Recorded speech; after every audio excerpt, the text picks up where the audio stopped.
As a teenager, my degree of choice was Library and Information Sciences.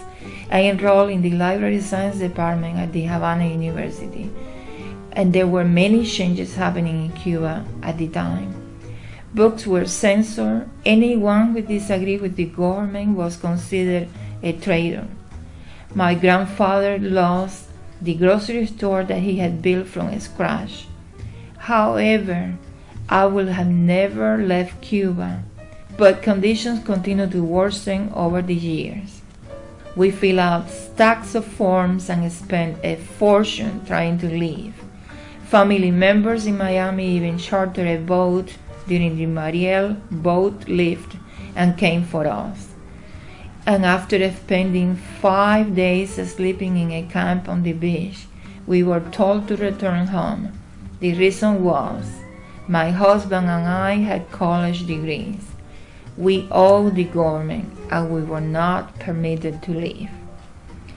But finally, there is no evil that lasts 100 years, not a body that can endure it. And in 1983, we were allowed to leave Cuba. Upon arriving in Miami, I was amazed at the many lights. What great roads, great streets. I cried with joy and sadness the first time we went to a grocery store. And when I found that I didn't need a ration card to purchase shoes or clothing for my daughters.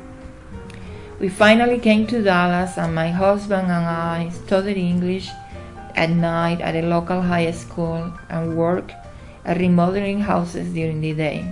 I met a wonderful librarian in Garland who hired me as a part-time library assistant. She translated my Cuban diplomas and set up an appointment for me to meet the dean of the library school at UNT, as my degree from Havana University was not recognized by the American Library Association. I ended up starting library school all over again and finally obtaining a master in library science from the University of North Texas. In 1990, I was hired at one of the finest institutions in Dallas, the Dallas Public Library, where I'm currently the Assistant Director for Public Services.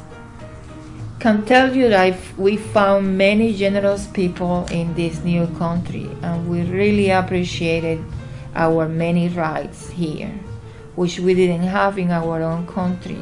Opportunity to vote, the right to worship, the right to read what we like, and the opportunity to travel.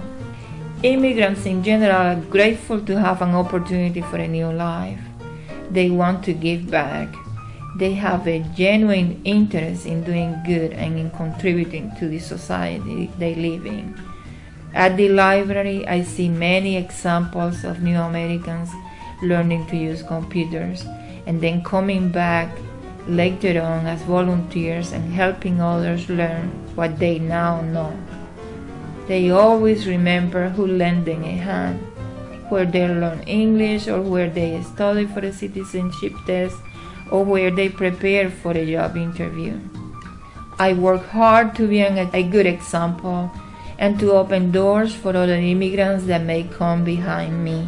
And today, I'm a fearless defender of free library services for all, of the importance of reading and education, of finding opportunities for others to succeed, as it makes our cities stronger and our communities safer and better.